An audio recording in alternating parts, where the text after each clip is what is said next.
Hello again. Welcome to Still Here, Still Trying. I'm your host, Mike Baker, and I'm really glad that you're here. If you're new to the show, welcome. This is a space for real conversations about life, leadership, creativity, relationships, music, art, and the parts of the journey of life that don't always get named out loud. And if you've been here for a while, thank you for sticking with me. It means more than I probably say. And just thank you. I just can't thank you enough for being here. I've had so many people reach out over the last couple of weeks saying they discovered the show, that they're enjoying it. So we're on to something here. So before we get into it, quick housekeeping. If this show has meant something to you, please follow it. Please share it. Please send it to someone who might need it. That support carries this further than you probably realize. The algorithms just love it when stuff gets shared and liked and commented. So just please help me. Please help me. It helps this stay human, not algorithmic. And I don't take that lightly. So thank you for being a part of this. I really appreciate it. This episode is coming off a pretty meaningful week for me. I turned 50, hit the big 50. Saying that out loud still feels a little surreal. Not heavy, not dramatic, but I think it's just reflective. 50 has a way of making you pause, whether you plan to or not. I got my AARP card in the mail and Kelly just laughed. But you start taking inventory, not in a regretful way, but in a quieter, more honest way. What mattered? What didn't? What shaped you? What's still shaping you? Listen, Kelly and I went down to Las Vegas to celebrate my birthday, and it was so much fun. We saw Zach Brown Band at the Sphere.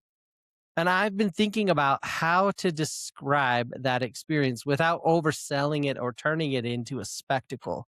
Because I was like, there were a couple songs there where I was just sobbing like a baby. It was crazy. It wasn't just a concert, it was immersive in a way that made it hard to stay distracted. The sound wraps around you. The visuals don't just sit in front of you, they move with you. The whole space is asking something of your attention. And you can't half-ass it, you can't half listen, you can't scroll, you can't get distracted. You're either in it or you're not. And for a couple hours, I was fully in it with Kelly. And what surprised me the most wasn't the scale or the production, it was how present it made me feel, how grounded, how aware of where I was and who I was with. And that doesn't always happen easily in adulthood, especially when your life is full of responsibility, leadership, and constant decision making.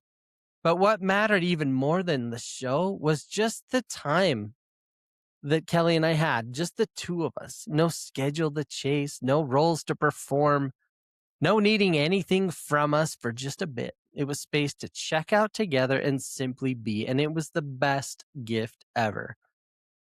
Look, Kelly is incredible. I love her so much. And I know that sounds simple, but it's true in a deep way. She has a steadiness about her that just grounds me. Being away together, it reminded me how much of who I am and how much of that is shaped by the quiet consistency of her in my life. And that time just it settled something in me that I didn't realize that had been unsettled, and it was so great. And then Monday came. I walked into what I thought was a normal night. Same rhythms, same expectations. We were going to go grab some dinner downtown, just have a birthday dinner. That was Monday night was my actual birthday. And within minutes, I realized that I had been completely outplayed. Kelly had worked with Alicia and Blair and several other people in my life to put together a surprise party at the Art Spirit Gallery. I did not see it coming at all. I really didn't. Kelly, we were going to go grab some dinner down at this incredible restaurant in town called Fire, best pizza on the planet. Um, And a lot of times when we go downtown, we go over and say hi to Blair at the Art Spirit Gallery because we just love Blair and we love the gallery. And so it just felt normal. Kelly's like, "Hey, we're gonna grab some dinner. Let's go say hi to Blair." I'm like, "Sweet." And then I walk in the door, and all of a sudden, like everybody's there. It was so amazing. My show was still up, so a lot of people got to see that. And look, getting a surprise past me, I think it says something because I'm not easy to surprise. I notice patterns. I usually ask questions. I connect dots. And kudos to Kelly and Sam for pulling that off because it took planning, it took restraint, and a lot of quiet behind my back coordination. It was incredible. And just thank you to everybody that came out. Thank you to the people that sent me messages. You know, thank you to man, my best friend in the world, Mike Millis. I got a great phone call from Mike. It's just, man, it means so much. But I think that part stuck with me. It's like the unseen work, the dedication to making somebody feel good about themselves, the care that it just takes to hold something together quietly so that someone else can feel seen in a moment. They did it. You all did it. Thank you so much. It meant more to me than I can articulate cleanly, not just the celebration, but what it represented, the effort, the thoughtfulness, the presence. It was love expressed through action instead of announcement, and it was amazing. And somewhere in the middle of all of that, I came across an image online. Well, for those of you watching, you'll see it here on the screen, but it was simple, it was direct. It said something about goals and how the real value isn't the thing that you're chasing, but who you become along the way. And I didn't screenshot it to post it. I didn't save it to share later. I just sat with it for a minute because I loved it. It stopped me. Not because it was clever or profound, but because it landed at exactly the right time. It felt connected to everything that weekend held: music, marriage, family, time, perspective. And so I wanted to sit with that idea for a bit and talk it through here as an episode. None of this is advice. It's not necessarily motivation, but it's just something honest that's been showing up in my own life lately. And I bet that it's been showing up in yours too. So that's what this episode is all about. We spend a lot of time telling ourselves that once we hit a certain goal, something in our life is going to change. It's going to be magical. That once we reach the promotion, the number, the launch, the milestone, the trip, whatever it is, that things are finally going to settle, that we're going to feel different. We're going to be more confident. We're going to be more complete. We're going to be more at ease. Tomorrow is always more amazing. And sometimes hitting the goal, look, it feels great. It should, because you worked hard and you accomplished a goal. And there's nothing wrong with that. But a lot of the time, it's quieter than we expect. You get there, you take a breath, you look around, like, where's the magic coming down from heaven? Where's the trumpets and horns? Like, I did something cool. And almost immediately, your mind starts drifting to what's next. And that used to bother me. I took it as a personal flaw, like I wasn't grateful enough or even driven enough or satisfied enough. Like something in me was always reaching instead of resting. And over time, I realized the problem wasn't me. I mean, I'm probably the problem most of the time, but it was the expectation that I had placed on the goal. The goal was never meant to carry all that weight. What actually changes us is who we become while we're moving toward it. The patience you didn't have at the beginning, the discipline you had to learn because shortcuts stopped working, the way that your confidence gets tested when progress slows down, the way that your values get clarified when the path gets uncomfortable. And that version of you doesn't disappear once the goal is reached. And that's the part that stays with you.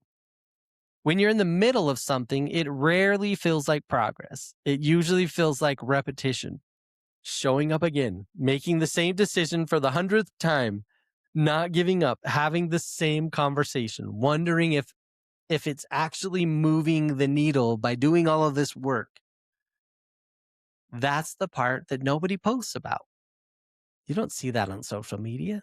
This is where people start questioning themselves, not loudly, not dramatically, but quietly.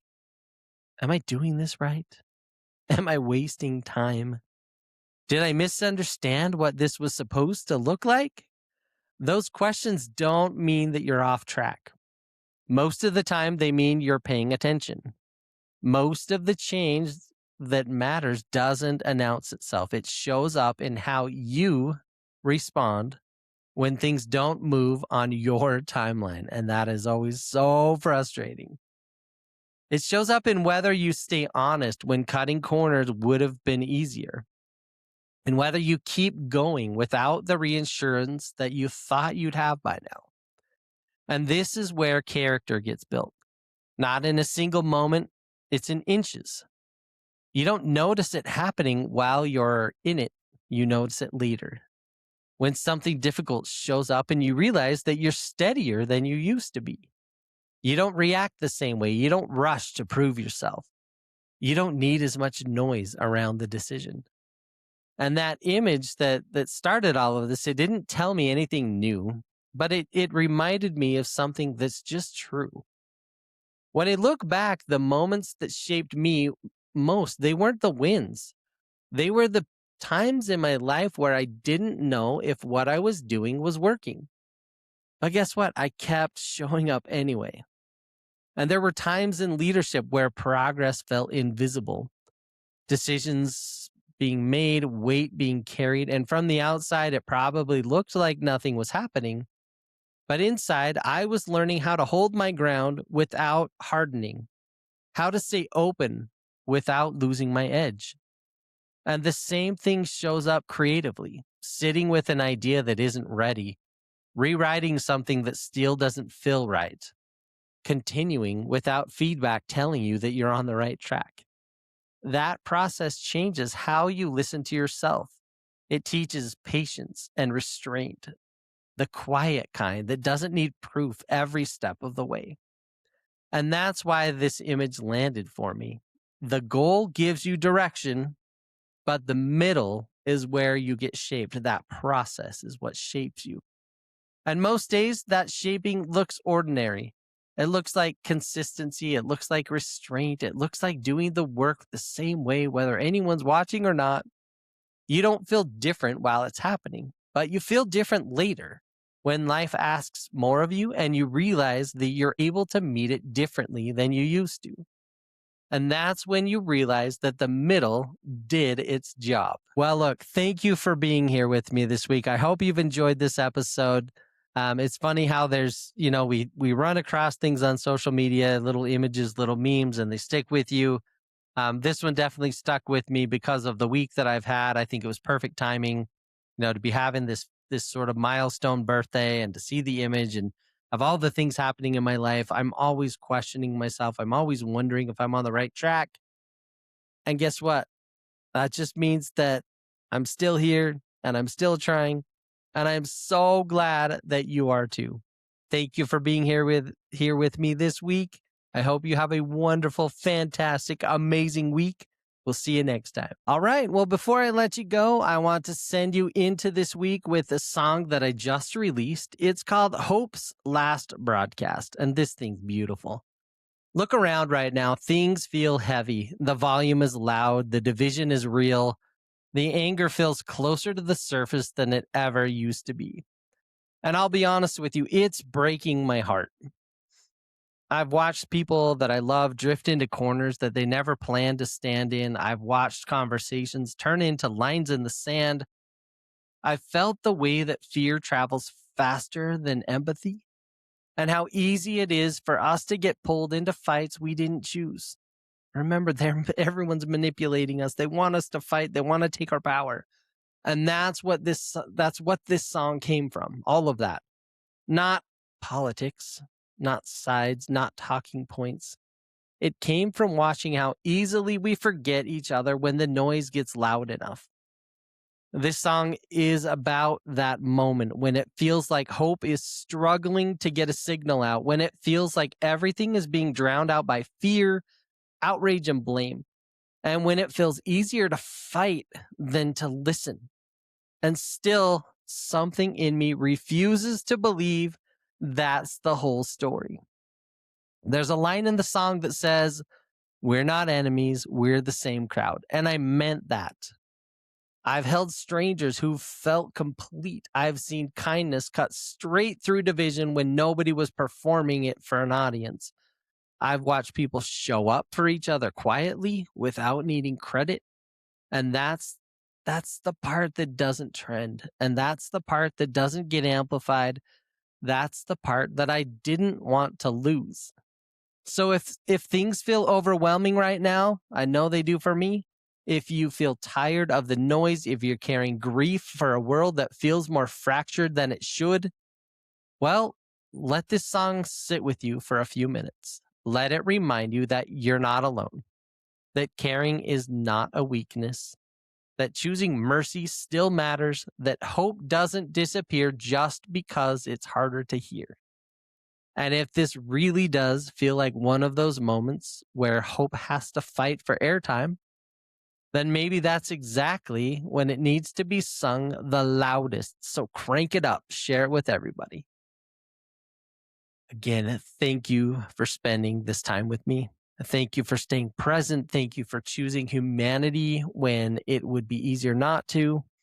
You watch the news and it's just so easy to just lose your mind. So I'll leave you with Hope's last broadcast. I hope you enjoy it. I'm glad that you're still here. I'm glad that you're still trying. Enjoy.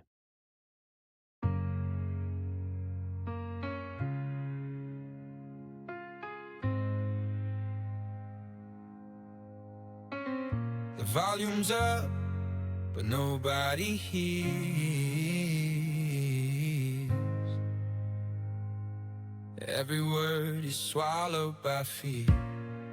I've watched friends I love turn into foes, lines in the sand, and nobody chose. We're told who to blame, we swallow the bait, but the hand pulling strings is the one that we hate. It's the oldest trick, it's the same old play. Keep us fighting so we look away. If this is the last time my voice breaks through, let it carry a message bigger than me or you. Hope's last broadcast, rising through the storm. We can still remember what we're fighting for. If the wires burn out, I'll still sing it loud. We're not enemies, we're the same crowd.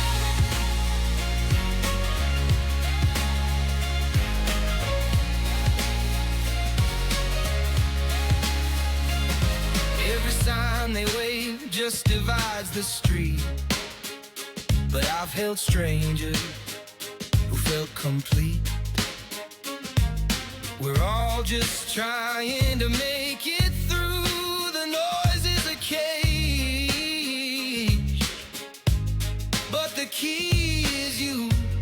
It's the oldest trick, it's the same old play. Keep us fighting so we look away. If this is the last time my voice breaks through, let it carry a message bigger than me or you. Hope's last broadcast, rising through the storm. We can still remember what we're fighting for. If the wires burn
this last broadcast. Don't turn away. This is the message that has to stay.